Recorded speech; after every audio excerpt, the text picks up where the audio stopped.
Hey Kathryn, it is a beautiful May day. The maple is coming out. I decided today might be a good day to do some cuttings from the boxwood hedge.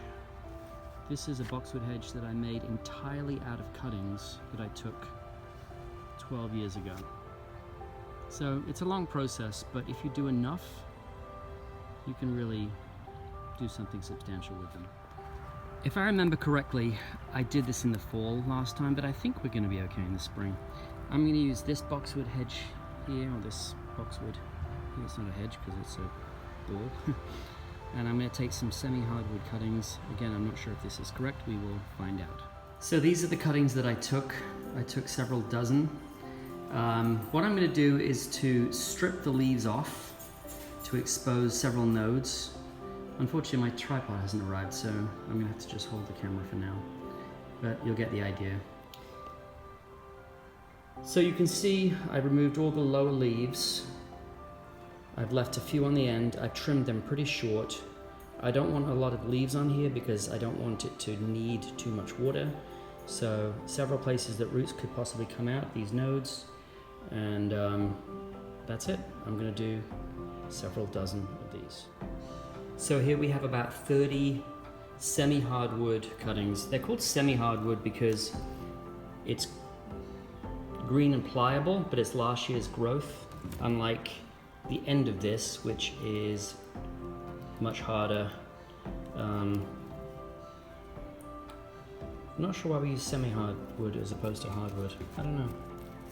I really don't know what I'm doing, but we'll see if it works. So I have a bucket of dirt that I got out the ground, but I found an area where there was a lot of sand. To it, I added vermiculite. Vermiculite is a white granular material that stops it from getting too compacted. I want it to be pretty light, kind of like with bonsai soil. You want a lot of spaces so the roots don't have to fight to get through really hard compacted soil. So this should hopefully do the trick. We're going to keep him pretty wet for the next few weeks.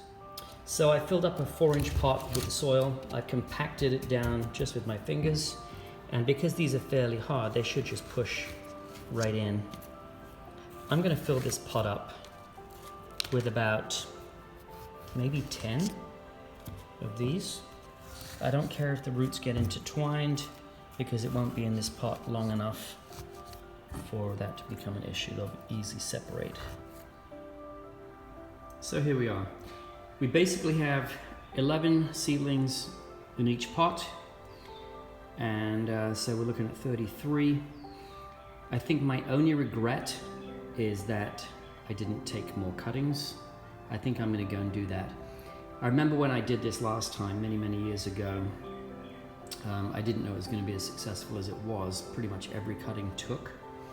And I ended up still having to buy more to do the boxwoods in front of the brick wall in front of the house. So I don't think you can ever have too many. You can always give them away.